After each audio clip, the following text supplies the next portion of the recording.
Kamusta ka, aking mahal? Ginisang sayote, our ulam ideas and luto sarye today. Grabe guys, namiss kong mga linyahan to. Halos ilang araw din akong walang luto sarye, no? Kasi medyo hindi lang busy sa trabaho, and meron din tayong konting pinagdadaanan or pinagdaanan na dinaanan. Anyway, so tapos na yon kasi nadaanan na. Maikling chismis lang muna guys. So balik muna tayo sa ating luto serye. Basic lang naman ang pagluluto. Basta tandaan mo lang naman yung puro na naman sorry guys. Yung ating pagigisa. Naglagay lang ko ng konting mantika and then bawang, sibuyas. And kapag lumambot na ng kaunti yung ating sibuyas, dahil pula yan, medyo matigas-tigas siya, isusunod na rin natin agad yung ating kamatis dyan. Sa pagluluto, no, wala namang tama o mali. Siguro nasa panlasa lang natin kung ano yung pinaka gusto natin na perfect panlasa. Tama ba? So yun guys, nailagay ko na yung kamatis. Liligisin lang natin hanggang sa madurog siya ng husto or lumabas yung kanyang sariling mantika. Tama ba? Mantika or natural oil ng kamatis. Kapag durog na yan, ilalagay agad natin ng ating, hindi pa pala sayote. Sabi ko sana yung sayote. Bali guys, pala ang isasahog ko dito is giniling na nakalata. Mas prepared kong gamitin na ngayon to sa gulay kasi bukod sa mura, parang 31. Basta 30 plus lang siya nung binili ko. Kasi ngayon napakamahal ng baboy, no? Pag bumili ka ng 50 pesos na isasahog mo, parang kinurot lang talaga siya. Pero ito, marami-rami na rin siya kasi 3 sayote niluto ko. Tapos isang yan, ganyan.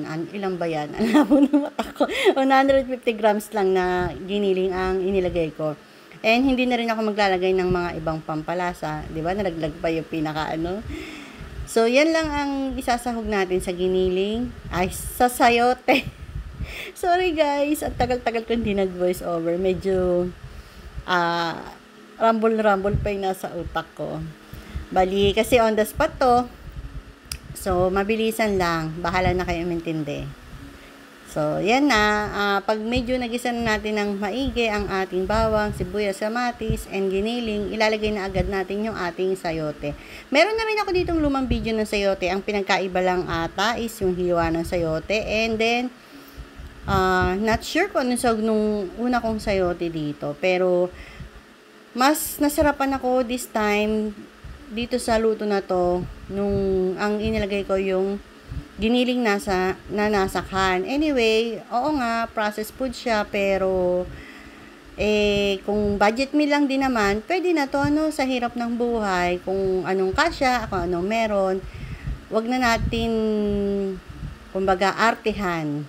Sabi nga, di ba, ng matatanda, kapag maiksi ang kumot, matutong mamaluktot.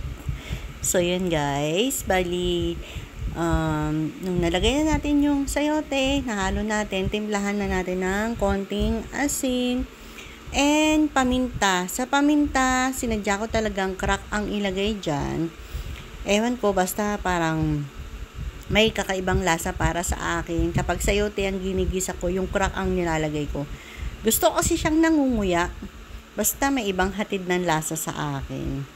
Yung pamintang crack sa sayote. Sa sayote lang naman, no? Pero sa iba, mas gusto ko pa rin yung pamintang powder.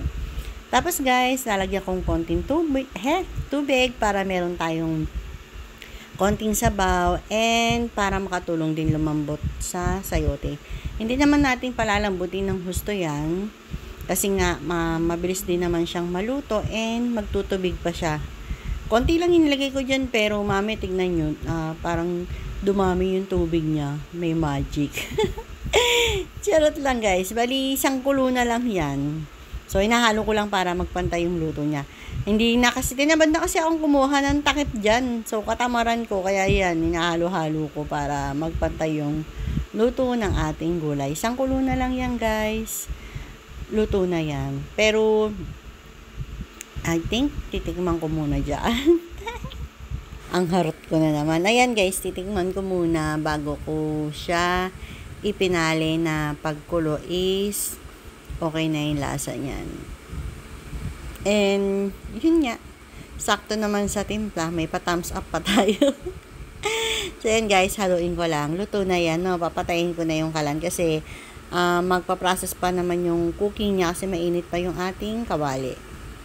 Bali, guys, ang tinerno ko rito is pritong pork chop. Bali, nakaseparate na siya ng video or upload kasi nga medyo mahaba na yung ating luto serye. Papakita ko rin sa inyo guys kung paano yung proseso ng pagluluto ko noon para hindi naman siya matigas. So, yun lang guys. Luto na. Kain po tayo. Please follow and share for more luto serye and ulam ideas. Ayan guys, yung pork chop. Thank you. Bye!